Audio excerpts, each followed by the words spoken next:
هذا القرآن يهدي للتي هي أقوم ويبشر المؤمنين الذين يعملون الصالحات أن لهم أجرا كبيرا۔ بے شک یہ قرآن اس راستے کی ہدایت کرتا ہے جو بالکل سیدھا ہے، اور ان صاحبان ایمان کو بشارت دیتا ہے جو نیک اعمال بجا لاتے ہیں کہ ان کے لیے بہت بڑا اجر ہے۔ اعوذ باللہ من الشیطان الرجیم، بسم اللہ الرحمن الرحیم۔ السلام علی الحسین وعلی علی ابن الحسین وعلی اولاد الحسین وعلی صحاب الحسین۔ معزز سامعین، السلام علیکم ورحمۃ اللہ وبرکاتہ۔ آپ تمام کا استقبال کرتے ہیں پروگرام سوال ہمارے جواب قرآن مجید سے۔ ہم تمام لوگ یہ جانتے ہیں کہ جو بھی سوال اس پروگرام میں کیا جاتا ہے اس کا جواب قرآن مجید کی روشنی میں دیا جاتا ہے۔ آج بھی کچھ سوالات ہیں جن کے جواب ہم لوگ انشاءاللہ حاصل کریں گے۔ ہمارے ذریعے پوچھے جانے والے سوالوں کا جواب دینے کے لیے چینل ان کے اسٹوڈیو میں موجود ہیں، خاص کر اس پروگرام میں حجت الاسلام علی جناب مولانا جوہر عباس خان صاحب۔ قبلہ یہ سب سے پہلے ان سے ملاقات کرتے ہیں۔ السلام علیکم آغا۔ وعلیکم السلام ورحمۃ اللہ وبرکاتہ۔ آغا، آپ کا شکریہ ادا کرتے ہیں کہ آپ نے وقت نکالا اور آج پروگرام میں موجود ہیں۔ جزاکم اللہ۔ ناظرین، آج کے ایپیسوڈ کا پہلا سوال یہ ہے کہ جیسا کہ ہم لوگ ہمیشہ سنتے ہوئے آئے ہیں کہ اللہ تعالیٰ کا جو دین ہے مولانا صاحب، وہ ہمیشہ باقی رہنے والا ہے، ٹھیک ہے، یہ اللہ تعالیٰ کا وعدہ ہے۔ ایسے میں ہم لوگ دیکھتے ہیں امام حسین علیہ السلام کی قربانی جو ہے اسے بھی کہا جاتا ہے کہ دین کے بچانے کے لیے دی ہے امام حسین علیہ السلام نے۔ اس چیز کو اگر قرآن مجید میں دیکھنا ہے تو کیسے ہم لوگ دیکھ سکتے ہیں؟ اعوذ باللہ السمیع العلیم من الشیطان الرجیم، بسم اللہ الرحمن الرحیم، نحمدہ ونصلی علی نبیہ الکریم وآلہ الطیبین الطاہرین ولعنۃ اللہ علی اعدائہم اجمعین۔ دیکھیں، دین باقی رہنے والا، اس میں کوئی شک نہیں۔ قرآن مجید میں خداوند عالم ارشاد فرماتا ہے سورہ آل عمران کی 19ویں آیت میں، ان الدین عند اللہ الاسلام، اور پھر سورہ نحل میں ارشاد ہوتا ہے کہ ما عندکم ینفد وما عند اللہ باق، تمہارے پاس جو ہے وہ تمام ہو جائے گا اور اللہ کے پاس جو ہے وہ باقی رہے گا، یعنی اللہ کا دین بھی ہمیشہ باقی رہے گا۔ اور خود پیغمبر اسلام کو جب خاتم النبیین کہہ دیا، اس کا مطلب کہ اب قیامت تک یہی دین چلنے والا ہے۔ تو اب امام حسین اسلام نے جو دین بچایا، یاد رکھیے گا دین کی اصل بقا کو کوئی خطرہ نہیں ہوتا ہے۔ اور فرما رہے ہیں یعنی یہ کہ دنیا میں کوئی ایک مسلمان بھی نہ رہ جائے، ایسا خطرہ نہیں ہے۔ خود پیغمبر اسلام جب سے اس دنیا میں تشریف لائے یا جب سے اعلان نبوت کیا ہے پیغمبر اسلام نے، اس وقت سے لے کر قیامت تک خود امام زمانہ کی شکل میں ایک مسلمان بہرحال ٹیکنیکلی باقی رہے گا، تو وہ خطرہ نہیں ہے۔ اصل خطرہ امام حسین السلام کے زمانے میں تھا، یا آج بھی کبھی کبھی پیدا ہو جاتا ہے، حالانکہ کربلا کے بعد وہ خطرہ پیدا نہیں ہوا۔ وہ خطرہ یہ کہ لوگوں تک اسے پہنچنے سے روک دیا جائے، بیچ میں کوئی بادشاہ یا کوئی انسان ایسی حرکتیں کرے کہ اصل دین لوگوں کی نظروں سے اوجھل ہو جائے۔ ایسے موقع پر کسی امام معصوم کے لیے قیام واجب ہو جاتا ہے۔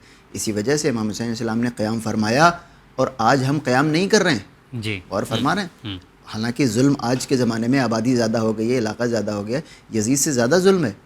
ظلم تو میرے خیال سے مولانا صاحب کسی زمانے میں نہیں ختم ہونے والا، کسی زمانے میں نہیں، لیکن آج آپ کے اوپر کیوں واجب نہیں قیام؟ کیونکہ امام حسین السلام نے وہ اصل خطرہ ٹال دیا۔ وہ خطرہ کیا تھا کہ دین اور غیر دین آپس میں مل گئے تھے، شبہ میں انسان پڑ گیا تھا کہ دین کہاں ہے۔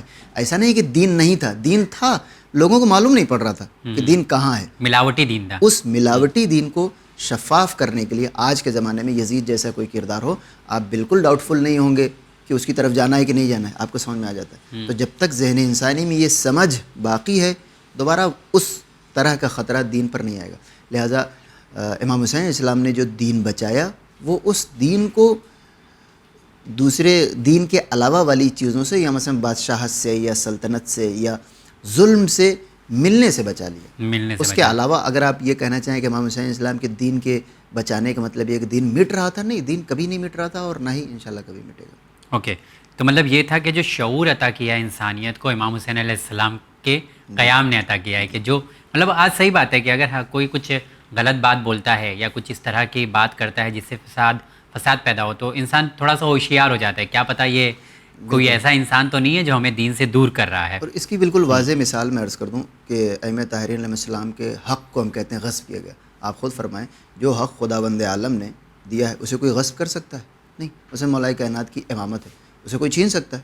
نہیں چھین سکتا۔ پھر چھینا نہیں کسی نے، اس کے فیض کو لوگوں تک پہنچنے نہیں دیا، بے شک امام کے دروازے تک لوگوں کو آنے نہیں دیا، ورنہ امام تو تب بھی تھے وہ، اور ان کے غصب کرنے کے بعد بھی امام ہی تھے وہ، کچھ اور نہیں تھے، لیکن وہاں تک آنے نہیں دیا لوگوں کو۔ تو امام حسین السلام نے جو دین بچایا وہ یہی کہ دین کو لوگوں تک پہنچا دیا، یا لوگوں کو دین تک پہنچا دیا، یہ کام ہے، یہ کام کیا۔ لوگوں کی بصیرت مطلب سماعت کو، بصیرت کو، اس کا جو ہے شعور عطا امام حسین علیہ السلام نے عطا کیا ہے. بڑھتا ہوں اگلے سوال کی طرف. ایک چیز ہم لوگ یہ دیکھتے ہیں کہ ہمیشہ کہا جاتا ہے کہ اللہ تعالیٰ لوگوں کی مدد کرنے والا ہے. ٹھیک ہے، بہت چھوٹی سی چیز، بہت چھوٹا سوال ہے میرے خیال سے، لیکن بہت گہرائی ہے اس کے اندر. جب اللہ تعالیٰ لوگوں کی مدد کرنے والا ہے، یہ بات طے ہے. ایسے میں امام حسین علیہ السلام نے اللہ تعالیٰ کی مدد کی، ہم لوگ سنتے ہیں کہ ان کے دین کو بچایا. یہ دین اللہ تعالیٰ کا دین ہے. تو مدد کرنے کے لحاظ سے قرآن مجید میں مطلب کیسے اللہ تعالیٰ نے مدد کی دین کی یا اللہ کی مدد کی؟ جی یہ بالکل خداوند عالم کا یہ ایک طریقہ ہے، اور ایسا دوسری جگہوں پر بھی خداوند عالم نے اس طرح کے الفاظ استعمال کیے. مثلا سورہ بقرہ میں آیت نمبر 249 میں ارشاد ہوتا ہے کہ من ذا الذی یقرض اللہ قرضا حسنا فیضاعفہ لہ اضعافا کثیرہ. کون ہے جو اللہ کو قرضہ دے سکے؟ اللہ کو قرضہ دینا یعنی کہ آپ اللہ کو تو قرضہ نہیں، کوئی مخلوق خدا کو اگر بغیر انٹرسٹ کے، بغیر سود کے اگر آپ قرضہ دے رہے ہیں، قرض حسنہ کو اللہ کو قرض دینا مراد لیا گیا. تو اسی طریقے سے اگر امام حسین اسلام آپ کہتے ہیں کہ اللہ کی مدد کی، یعنی عباد اللہ کی مدد کرنا اللہ کی ہی مدد شمار ہوتی ہے. اس کی وجہ کیا ہے؟ اچھا، اللہ کی مدد کیسے؟ کیونکہ وہ کام خود اللہ کو کرنا تھا. یعنی اگر آپ کسی گرتے ہوئے انسان کا ہاتھ پکڑ لیتے ہیں، یا کسی روایتوں میں ملتا ہے کہ جس نے اس دنیا میں کسی ضرورت مند کی مشکل کو آسان کیا، قیامت میں اللہ اس کی مشکلات کو آسان کرے گا. من نفس عن کربۃ اخی المؤمن وغیرہ. تو قیامت میں اللہ کس بنیاد پر آپ کی مشکل آسان ہے؟ کیونکہ یہاں پر جو آپ نے مشکل آسان کی، وہ مشکل در حقیقت اللہ کو آسان کرنی تھی، اللہ نے آپ کو ذریعہ بنا لیا. لہذا خود امام حسین اسلام نے اسلام کے لیے جو کام کیا ہے، وہ کام خود اللہ کو کرنا تھا. اور کمال یہی ہے کہ وہی کام امام، ٹیکنیکلی اگر آپ کہنا چاہیں، وہی کام جو امام حسین اسلام نے کر دیا، کوئی اور اٹھ کر دیتا تو ٹھیک ہے، وہ بھی اللہ کا مددگار شمار ہوتا. لیکن امام حسین اسلام کے علاوہ کوئی ایک بھی انسان نہیں تھا، ورنہ اتنی بڑی شہادت دینے کی ضرورت نہیں تھی. ظلم تو پہلے بھی تھا اور ظلم اس کے بعد بھی ہوا ہے. اتنی بڑی شہادت امام حسین اسلام نے اس لیے گوارا کی کیونکہ آپ کے علاوہ ایک بھی انسان ایسا نہیں تھا جو یزید کو اس برے کام سے روک دیتا. لہٰذا ایسے موقع پر سب اس کی بیعت ہی کر رہے تھے، سب بیعت کر رہے تھے.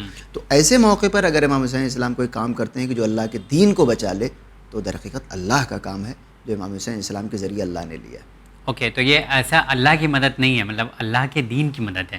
جی بالکل، اللہ کے دین کی. جیسے آپ اللہ کو قرض دیتے ہیں، آپ اللہ کو تو نہیں دیتے، لیکن اللہ اسے کیا کہہ رہا ہے؟ اللہ کو قرض دینا ہی کہہ رہا ہے. لہٰذا آپ اس کو بھی اللہ کی ہی مدد کہیں گے. البتہ جیسا دنیا میں جو مدد کی جاتی ہے وہ مدد کا معنی نہیں ہے، بلکہ اللہ کے کسی بھی بندے کی مدد کرنا یا اللہ کے دین کی مدد کرنا، اس کو بھی اللہ کی مدد کہہ سکتے ہیں. اوکے، تو نارملی یہ چیز ہم لوگ مطلب بہت آسان سمجھتے تھے، لیکن اس میں اندر گہرائی ہے، کیونکہ کوئی چیز چھوٹی چھوٹی جو ہوتی ہے کبھی کبھی ہم لوگ اس کو سمجھ نہیں پاتے. اگر میں چاہتا ہوں کہ ماہ محرم چل رہا ہے اور یہ ایام ایسا ہوتا ہے کہ صرف ہم کلچر کے طور پر اسے نہیں اپناتے ہیں، مطلب جو دیکھا جاتا ہے، بلکہ اس کی حقیقت کو ہم لوگ سمجھتے ہیں، تو کچھ پیغام آپ دینا چاہیں گے آخر میں؟ سب سے اہم ترین بات جو میدان کربلا کی ہے اور اس ماہ مبارک کی ہے کہ جو اس کو بین الاقوامی بنا دیتا ہے یا یونیورسل بنا دیتا ہے کہ آپ میدان کربلا کا جو درس ہے وہ کسی ایک سے مخصوص نہیں. مثلا اگر آپ مسلمان ہیں تب بھی آپ کو امام حسین السلام کا شکریہ ادا کرنا ہے کہ امام حسین السلام نے آپ کو صحیح دین پاک صاف کر کے آپ تک پہنچا دیا. دوسری اگر آپ نان مسلم ہیں تب بھی آپ کو امام حسین السلام کا شکر گزار ہونا چاہیے کہ کربلا سے پہلے کوئی ایسا رواج نہیں تھا کہ ظالم بادشاہ کے سامنے اپنا گلا کٹا کر اپنی بات کو لوگوں کے سامنے رکھا جائے. لہذا یہ جو آپ جدید دور کے انقلابی آپ کو نظر آتے ہیں، اس کی شروعات میدان کربلا میں امام حسین اسلام کی. لہذا اگر آپ مسلمان ہیں تب بھی شکریہ ادا کیجیے، اگر آپ انقلابی ہیں تب بھی امام حسین اسلام کی شکریہ. سمپل سی بات ہے کہ انسانیت کا دل جس کے اندر ہوگا وہ امام حسین علیہ السلام سے بے پناہ محبت کرے گا. آغا فی الحال آپ کا بہت بہت شکریہ ادا کرتے ہیں، آپ اس پروگرام میں آئے، تشریف لائے اور قرآن مجید کے حوالے سے آپ نے جواب دیا، بہت شکریہ. تو جی ہاں ناظرین، یہ بات تو صاف ہو جاتی ہے. آج کے پروگرام میں ہم نے 2 سوال قبلہ کے سامنے رکھے. پہلا سوال یہ تھا کہ اللہ کا جو دین ہے وہ ہمیشہ باقی رہنے والا دین ہے، جیسا کہ اللہ تعالیٰ نے وعدہ کیا ہے، تو اس میں امام حسین علیہ السلام کی قربانی کس طرح سے پیش کی گئی ہے، اس کو قرآن مجید کے حوالے سے اس کا جواب آپ تمام تک پہنچایا. دوسرا سوال تھا کہ اللہ تعالیٰ خود جو ہے مدد کرنے والا ہے، تو کیا اللہ تعالیٰ کی جو ہے مدد امام حسین علیہ السلام نے کی ہے، تو اس بات کا بھی جواب بہت بہترین طریقے سے قبلہ نے آپ تمام تک پہنچایا ہے. انشاءاللہ اگلے ایپیسوڈ میں پھر آپ تمام لوگوں سے ملاقات کریں گے. دیکھتے رہیے چینل میں. بہت شکریہ.